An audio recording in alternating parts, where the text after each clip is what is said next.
What happened next in that hotel lobby would change everything. And by the end of this story, you'll understand why sometimes the most shocking revelations come from the people we think we know best. Stay with me until the very end. You won't believe how this unfolds. At 72 years old, I thought I had seen it all. I had weathered storms, built an empire from nothing, and survived the kind of heartbreak that would have broken lesser souls. But nothing, absolutely nothing, had prepared me for the moment my own flesh and blood would humiliate me in front of strangers, treating me like garbage while laughing at my pain. What they didn't know was that I held all the cards, and their cruel game was about to backfire in the most spectacular way imaginable. The anticipation had been building for months. When my son Jay suggested we take a family vacation to Miami, my heart practically sang with hope. Here was my chance finally to bridge the gap that had grown between us over the years. Maybe, just maybe, I could break through the wall that Valentina, my daughter-in-law, had carefully constructed around my family. For 5 long years, she had kept me at arm's length, and I was desperate to connect with my grandchildren before it was too late. The 4-hour drive to our destination felt endless. Jay and Valentina chatted excitedly about spa appointments, afternoon tea, and 5-star dining experiences as if I were invisible. Every attempt I made to join their conversation, asking about the children's school, suggesting activities we could enjoy together, was met with Valentina's curt responses and Jay's complete indifference. The red flags were there, bright and obvious, but my hunger for family connection blinded me to what should have been clear warning signs. The resort we were heading to represented one of my greatest professional triumphs, though my family remained completely unaware of this fact. When my husband died and left me alone to raise 12-year-old Jay, I made a decision that would define the rest of my life. I built a hospitality empire from absolutely nothing, starting with a tiny bed and breakfast that barely kept us afloat. Those early years were brutal: 18-hour days scrubbing floors, managing bookings, handling every aspect of the business myself. Slowly, painstakingly, I expanded that single property into a network of 17 luxury hotels spanning 3 states. I had always kept my business success separate from my family life. My philosophy was simple. I wanted Jay to love me for who I was as his mother, not for what my bank account could provide. Looking back, perhaps that decision was a mistake. Perhaps if he had understood the extent of my achievements, things would have unfolded differently. As we pulled up to the grand entrance, familiar pride swelled in my chest. The perfectly manicured gardens, the uniformed valets moving with practiced efficiency, the gleaming marble facade, every detail reflected 3 years of negotiations to acquire the property and 2 additional years of meticulous renovations. From the custom-selected crystal chandeliers to the hand-polished marble floors, this place bore my personal touch in every corner. Jay handed over his keys to the valet while Valentina adjusted her designer sunglasses, every strand of her perfectly styled blonde hair catching the afternoon sunlight. At 35, she was 20 years younger than my son, and she made sure everyone knew it. Her beauty was the kind that money could buy: expensive salon treatments, personal trainers, luxury everything. She moved through the world with the confidence of someone who had never faced real hardship. "Remember what I told you," she instructed Jay as we approached the entrance doors. "I expect the penthouse suite. I don't care what excuses they give you about availability. Make it happen." Jay nodded without the slightest hesitation, and I watched with growing sadness as my once confident son deferred completely to his wife's demands. The little boy I had raised to be independent and strong had become a man who couldn't make a simple decision without her approval. The elegant lobby buzzed with the controlled chaos of a successful hotel operation. Jasmine, my front desk manager, looked up as we entered, and I caught the flash of recognition in her eyes. A subtle shake of my head conveyed my message. Not yet. I wasn't ready to reveal my identity. The time would come, but not now. "Good afternoon." Jasmine greeted us with her trademark warm professionalism. "Welcome to our resort. How may I assist you today?" "Reservation under Carter," Jay replied, his voice carrying an edge of entitlement. "We should be confirmed for the penthouse suite." Jasmine's fingers moved efficiently across her keyboard as she pulled up the reservation details. "I have your booking here, Mr. Carter. You're confirmed for our Coastal Paradise Deluxe Suite, which is absolutely beautiful." However, I show that the penthouse is fully booked for your entire stay.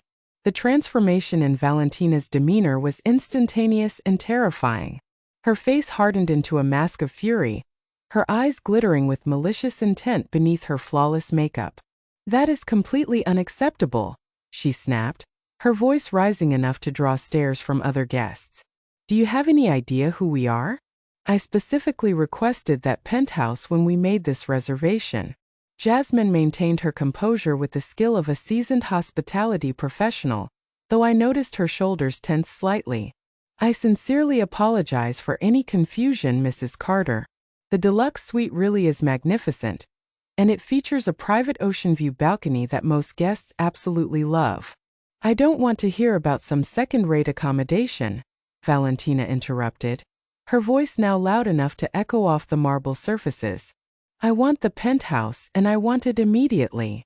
I stepped forward, hoping to defuse the rapidly escalating situation. "Valentina, perhaps we could." Before I could finish my sentence, she whipped around to face me, her expression contorted with pure rage.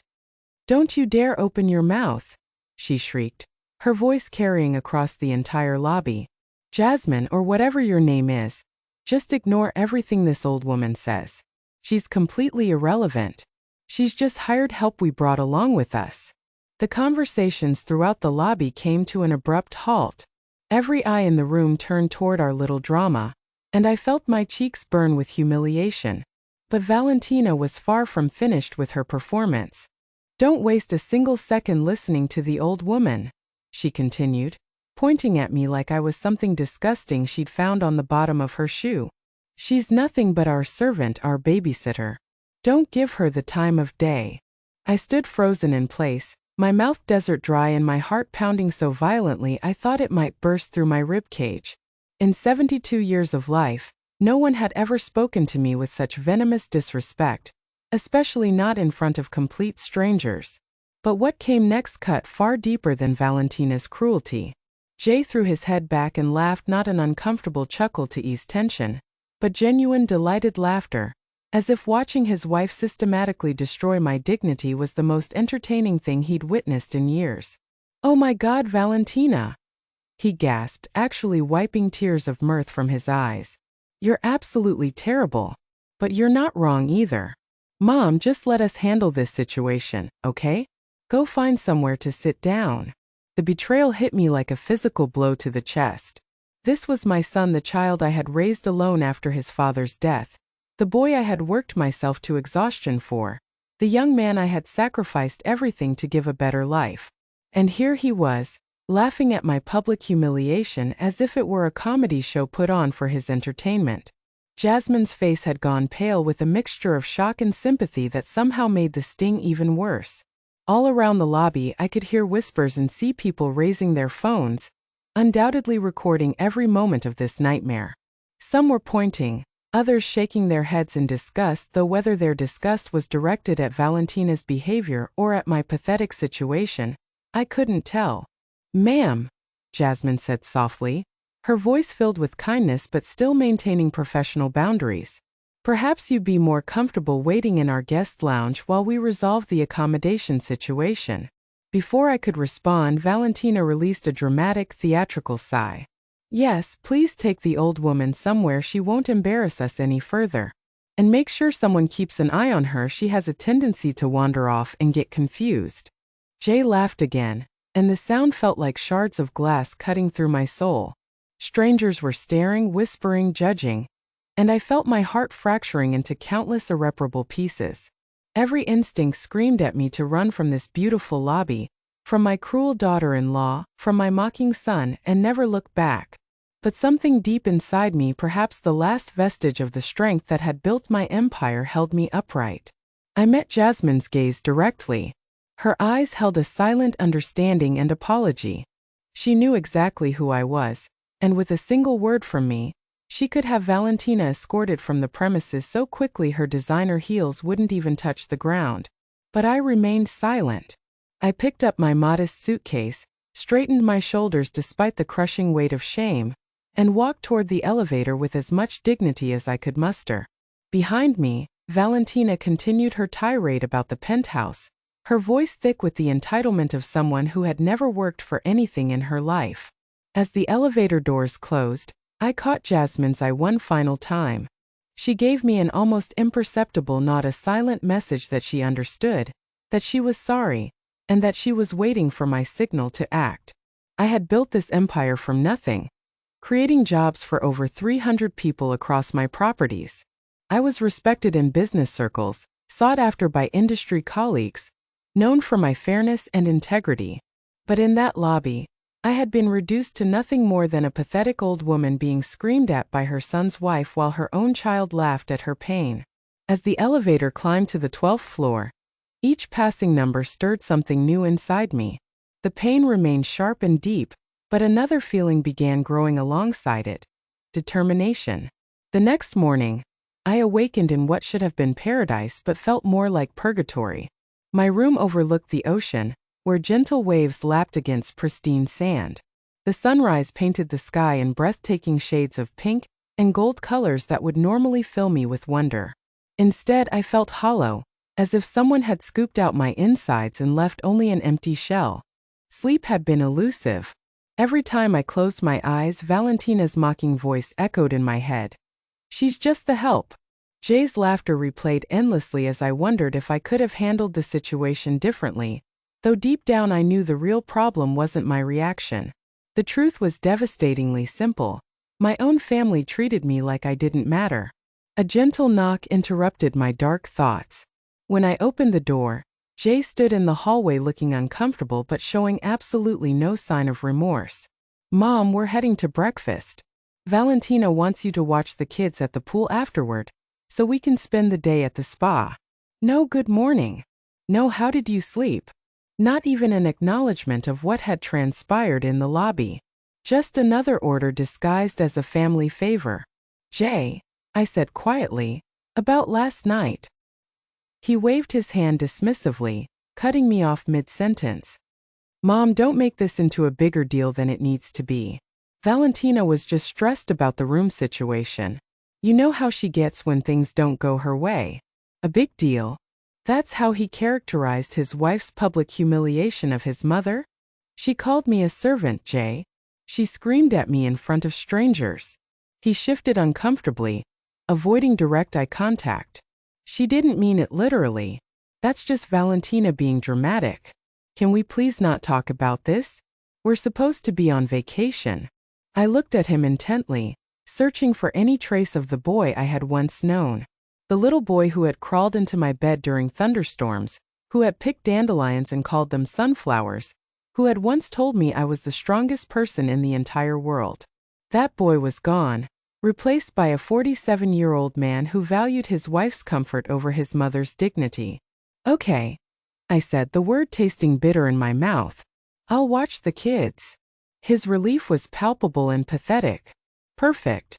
We'll probably be gone most of the day, spa treatments first, then lunch, maybe some shopping. That works for you, right?" Of course it wasn't right. I had envisioned this trip as quality family time, a chance to bond with my grandchildren and feel like I belonged somewhere. Instead, I was being reduced to an unpaid nanny. But I nodded anyway because saying no would only create more conflict, and I had learned years ago that keeping peace was apparently more important than standing up for myself. The dining room was filled with vacationing families enjoying their meals and each other's company. Valentina had somehow secured the best table by the window, prime real estate with an unobstructed ocean view, and was already treating the staff like her personal servants. "I want fresh squeezed orange juice," she told our waiter, a young man named Terrell whom I remembered from previous visits. "Not that processed garbage from concentrate. And make sure those eggs are cooked for exactly 3 minutes, not a second more or less." I watched Terrell struggle to maintain his composure, though the tension in his expression was unmistakable. I had trained my staff to provide exceptional service, but Valentina was testing even their considerable patience. My grandchildren, Zuri and Deshawn, ages 8 and 10 respectively, sat silently at the table with their eyes glued to their electronic devices. They barely glanced up when I approached. "Good morning, sweetheart," I said to Zuri, reaching out to gently tuck a stray piece of hair behind her ear. Valentina's hand shot out like a striking snake, stopping me mid-gesture. Don't touch her hair. It was professionally styled yesterday, and I don't want it messed up. I pulled my hand back as if I'd touched a live wire. Zuri didn't even look up from her screen. Kids, say good morning to Grandma Renee, Jay mumbled without enthusiasm.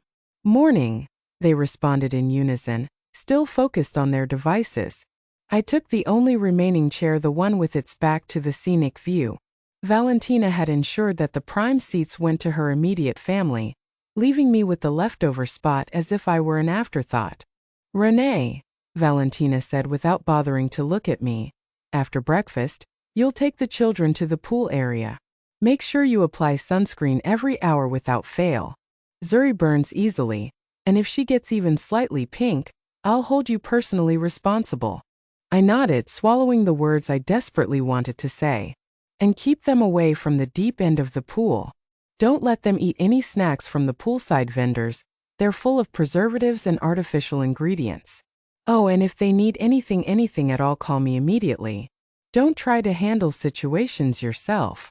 Each directive felt like a small cut. Another reminder that she didn't trust me to care for my own grandchildren without her micromanagement. How long will you be at the spa? I asked. Valentina finally looked at me, her gaze cold and dismissive. As long as we want to be. This is our vacation, not yours. You're here to help with the children. Jay remained silent throughout this exchange, staring at his phone screen, completely checked out from the conversation.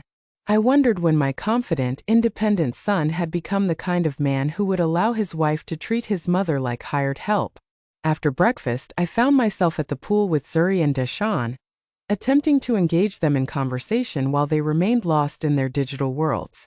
Around us, other families laughed, played, and genuinely enjoyed each other's company. We looked like three strangers who happened to share a table. Grandma, Zuri said suddenly, and my heart fluttered with hope that she wanted to connect with me. Mom says you used to clean houses for rich people. Is that true? The question hit me like a slap across the face.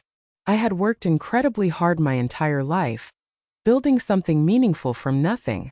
I had never cleaned houses for anyone. I had created an empire that provided employment for hundreds of people, earned respect in a male-dominated industry, and achieved financial success beyond most people's dreams. Yet in Valentina's twisted narrative, I was nothing more than a domestic servant. No, sweetheart, I said gently. I'm a business owner. I build and operate hotels. Deshawn looked up from his tablet for the first time all morning. Mom says you make up stories about being important because you're ashamed of being poor. The cruelty of his innocent words stole my breath away. Valentina hadn't just humiliated me publicly, she had been systematically poisoning my grandchildren against me, filling their young minds with lies designed to make them see me as a pathetic, delusional woman. Your grandmother is not poor, and she doesn't invent stories, I said, keeping my voice firm but kind. Zuri simply shrugged. That's what Mom told us. She says you live in a tiny apartment and pretend to be rich to make yourself feel better. In reality, I lived in a penthouse overlooking the bay worth more than most people's entire net worth. But my grandchildren believed I was a sad old woman living in poverty and lying about my circumstances to cope with my failures. For the next 6 hours, I sat by that pool, watching children who barely acknowledged my existence while their parents enjoyed themselves at my expense. Other guests would occasionally chat with me, and I responded with polite, brief answers while feeling increasingly empty with each passing minute. When Jay and Valentina finally returned, they were glowing from their day of pampering. Valentina's nails were freshly manicured, her hair perfect, her skin radiant from expensive treatments. She looked like someone who had spent the day being thoroughly spoiled, which she had, at a spa I owned, with services I was ultimately financing. How were the kids? Jay asked without looking up from his phone. They were fine, I replied. What else could I say? That they thought I was a liar and a failure? That their mother had deliberately destroyed any possibility of a genuine relationship between us? Good, Valentina said dismissively. You can watch them again tomorrow. We have golf in the morning and lunch with some people we met at the spa. I watched my son nod along with her plans without asking if I minded, without considering that maybe I wanted to spend my vacation doing something other than providing free childcare. That night, sitting alone in my room overlooking the ocean I had worked so hard to call my own, I finally saw the truth with crystal clarity. This wasn't a family vacation, it was a working trip where I had been cast in the role of unpaid help. Except instead of receiving wages, I was paying for the privilege of being treated like garbage. But as I sat in the darkness, listening to the waves crash against the shore, something inside me began to shift. The pain remained deeper than ever, but now it was joined by something else. Pure crystalline anger. Anger at being taken for granted, at the lies, at being treated like nothing when I had built everything they were enjoying. Tomorrow, I decided, things were going to change dramatically. The third day of our vacation began exactly like the previous two, with Valentina dictating my schedule while Jay sat nearby, nodding along like an obedient assistant. This time they had planned a day trip to nearby wine country, and once again I was assigned babysitting duty. Make sure they eat lunch at exactly noon, Valentina instructed while carefully applying lipstick as if performing delicate surgery. And Zuri gets cranky when her blood sugar drops, so have the granola bars I packed ready at all times. I wanted to remind her that I had successfully raised one child, that I understood how to care for kids, but experience had taught me that defending myself only led to longer lectures and more subtle insults. We'll probably be back around 6, Jay added without looking up from his phone. Maybe later if the traffic is bad. As they prepared to leave, I overheard Valentina on the phone, using that sickeningly sweet tone she employed when she thought she was being clever. No, we can't do dinner tonight either. I'm stuck babysitting. I know it's ridiculous, but it's just for a few more days. Trust me, once this situation is resolved, we won't have to deal with this burden anymore. A chill ran down my spine. The way she said, "Once this situation is resolved," didn't sound like she was simply referring to the vacation ending. There was something more ominous in her tone. After they departed, I took the children to the hotel's Kids Club, a program I had personally developed to give families more flexibility during their stays. The counselors were wonderful with Zuri and Deshawn, and for the first time since our arrival, I saw them laugh and play with other children their age. With several hours to myself, I decided to walk around the property. It had been years since I'd experienced my hotel from a guest's perspective rather than an owner's, and I wanted to get a genuine feel for how operations were running. That's when I overheard the conversation that changed absolutely everything. Walking past the pool bar, I recognized familiar voices coming from one of the private cabanas. Jay and Valentina were supposed to be at the wineries, but there they were, hidden behind the curtains, speaking in hushed tones with another couple I didn't recognize. The thing is, Valentina was saying, she's getting old and elderly people don't live forever, if you know what I mean. An unfamiliar woman laughed. Valentina, you're absolutely terrible. I'm just being practical, Valentina responded without shame. Jay's an only child, so we're going to inherit everything eventually. The only question is how long we'll have to wait. My stomach dropped to my feet. I moved closer, hiding behind a large palm tree, my heart racing. What about Mrs. Renee? The unknown man asked. Doesn't she have any money of her own? Then I heard my son's voice, the voice I had once trusted completely. My mom? No, she's poor as dirt.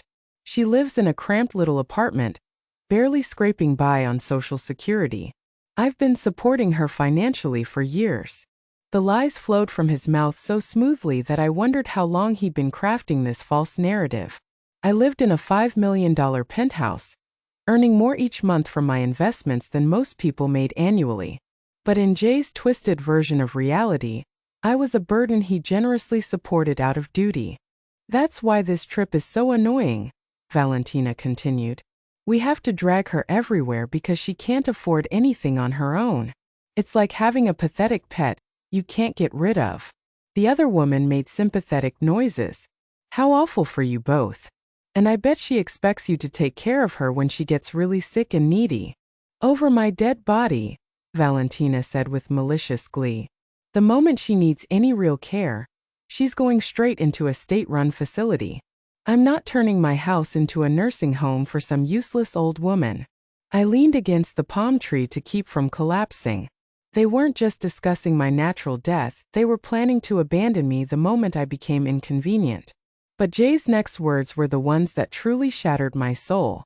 The funny thing is, she still thinks she's important, he said, his voice filled with cruel amusement. She tells these ridiculous stories about owning businesses and being successful. It's almost pathetic how delusional she's become. Early dementia? The unknown man asked with interest. Maybe, Jay replied. Or maybe she's just desperate to believe she matters. Either way, it's embarrassing. Yesterday, she even told the kids she owns hotels. Hotels. Can you imagine? Their laughter cut through me like broken glass. Well, Valentina added, at least we won't have to listen to her crazy stories much longer. I give her maybe 5 years, 10 at the most, and then we'll finally be free to live our lives without pretending we care about some useless old woman who never accomplished anything. I stood behind that palm tree, feeling my entire world crumble around me. This wasn't casual conversation about an unfortunate relative, it was my own son and his wife discussing my death as if it were a long-awaited vacation. The best part, Valentina continued, is that she's so grateful for any attention we give her, like this trip. She actually thinks we invited her because we wanted her company. She has no idea we only brought her along for free babysitting while we have fun. More laughter, more casual cruelty. Does she even contribute to vacation expenses? The other woman asked. Are you kidding? Valentina scoffed. She's completely useless financially. Jay covers everything, her food, her bills, even this entire trip. She's nothing but a drain on our resources. Another devastating lie. 4 years I had been helping Jay financially, covering part of his mortgage payments, funding his children's private school tuition. I even paid Valentina's credit card bills without complaint, thinking I was supporting my family. The statements that came to my address showed astronomical amounts, yet I paid them willingly, believing I was helping the people I loved. The only good thing about having her around, Jay said, is that she's decent childcare. Free babysitting, you know? She's so desperate for our approval that she'll do anything we ask. It's actually kind of amusing. It really is, Valentina agreed. Watching her try so hard to make us like her. Buying the kids expensive gifts. Always eager to please. She always. I stumbled backward, my hand flying to my mouth to stifle a sob. The lies were betrayal enough, but hearing them discuss my life as a pitiful joke, a burden to be discarded, was a knife straight through my heart. This wasn't just about money or respect. This was about complete absence of humanity. They weren't just taking my financial support, they were stealing my dignity, my legacy, and turning everything I had accomplished into something ugly and worthless. My mind raced back to that first night in the lobby. I had been so filled with shame that I didn't want to expose them publicly. I had wanted to protect Jay from the embarrassment of his wife's behavior. But now I realized he was a willing participant. He was the architect of my humiliation, and he was perfectly comfortable with it. I had been so proud of my achievements, so proud of the life I had built for my family, but they had transformed my hard work into a punchline, my success into a delusion, my love into something to be mocked.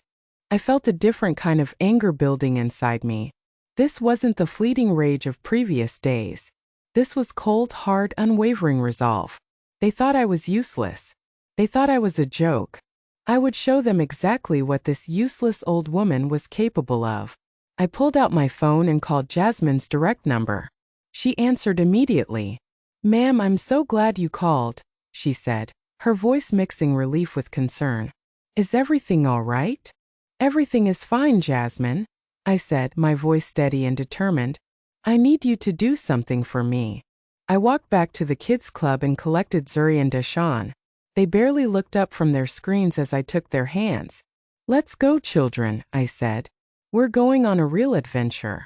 They looked at me with tired, confused eyes. "Mom said we had to stay here," Deshawn protested. "Your mom was wrong," I said firmly. "Let's go." I took them to the beach, and for the first time I put away my phone and wallet. We built elaborate sand castles.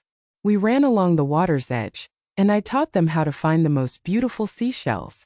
We laughed together, and I told them stories about when their daddy was their age. For a brief, precious moment, it felt like a genuine family vacation, though the knowledge of what was coming weighed heavily in my stomach. That evening, Jay and Valentina returned, flushed with sun and alcohol, ready to hand off the children and head out for dinner. But I was standing in the doorway of my room, blocking their path. "We're ready to go out," Valentina announced without even looking at me, her eyes focused on the kids. "You can put them to bed." "Oh, I won't be putting anyone to bed just yet," I said, my voice calm as a summer evening. She finally looked at me, irritation flickering in her eyes.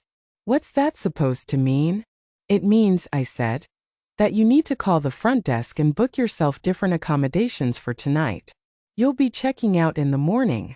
Jay and Valentina stared at me as if I'd started speaking a foreign language. "What are you talking about, Mom?" Jay asked, confusion evident in his voice. "Don't play innocent," I said firmly. "I overheard your little conversation at the cabana today. I know exactly what you've been saying about me." Valentina's face transformed from confusion to pure fury. "You were eavesdropping on a private conversation," she hissed. "You had no right." "I own this hotel, Valentina," I said, my voice rising with power and conviction. "I have every right to walk anywhere I please on my property, and what I want right now is for you to leave." I pulled a carefully prepared document from my purse and handed it to Jay. It was a comprehensive list of all the financial support I had provided him over the years: mortgage payments, school tuition, credit card bills, everything. His eyes widened as he absorbed the numbers, seeing for the first time the full extent of my generosity. "You've been lying to me?" he asked, his voice shaking as he looked at his wife. "About everything? She's the one lying," Valentina screamed, her composure completely shattered. "She doesn't own this place.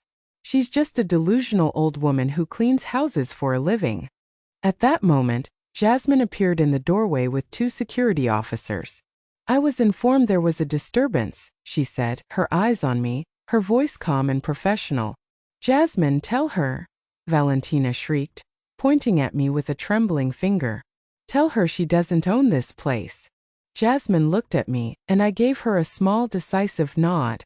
"Mrs. Renee Carter is not only the owner of this hotel," Jasmine announced clearly. "She is the sole proprietor of all 17 coastal paradise properties across the United States.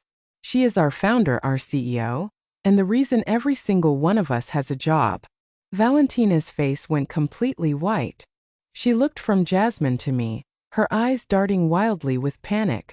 Jay just stood there speechless, the financial document in his hand serving as irrefutable proof of his lies. "What's the meaning of this?" Valentina finally managed to stammer. "It means," I said, my voice filled with power and resolve, "that you will be checking out first thing in the morning, and you will be paying your own way. Every penny you and your husband have spent on this trip, every spa treatment, every meal, every cocktail will be billed directly to your credit card." "You can't do this," Valentina yelled desperately. "Oh, but I can," I said, a small smile playing on my lips. "And I absolutely will." I turned to Jay, my heart breaking even as my resolve strengthened. "And as for you, my son, you will no longer receive any financial support from me. The mortgage payments stop today. The school tuition stops today. You're completely on your own now." Jay's face crumpled. "Mom, please. We can work this out. We can talk about everything." "There's nothing to discuss, Jay," I said, each word deliberate and final. "You made your choice when you decided to laugh at your mother's humiliation. You made your choice when you lied about me to your children. You made your bed, and now you have to lie in it." He and Valentina looked at each other, their faces displaying a mixture of shock, betrayal, and dawning comprehension. They had thought they had me exactly where they wanted me, but they had catastrophically underestimated the woman they were dealing with. They had no idea that the useless old woman they mocked was the one who held all the power. That night, for the first time in years, I slept soundly and peacefully. I went to bed knowing I was loved and respected by the people who truly mattered. Every morning since, I've awakened excited for the day ahead. It took me far too long to learn that being alone isn't the same as being lonely, and that sometimes the family you choose is infinitely stronger than the one you're born into. Jay and Valentina thought they were teaching me a lesson when they humiliated me in that hotel lobby. They were right about one thing. I did learn something that week. I learned that I am worth fighting for, even if I have to be the one doing the fighting. And that realization changed absolutely everything. The story I've shared is based on real events, though names and locations have been changed to protect those involved. I'm not sharing this to pass judgment, but in the hope that someone will listen and pause to think. How many mothers are suffering in silence within their own homes? I'm genuinely curious about your thoughts. If you found yourself in my situation, what would you do? Would you choose to stay silent to keep the peace? Or would you find the courage to fight for your dignity and self-respect? Every story we share can light the way for someone else who might be struggling. If this story resonated with you, I'd appreciate it if you'd subscribe to hear more real-life experiences like this one. Sometimes the most powerful lessons come from the courage to share our truth.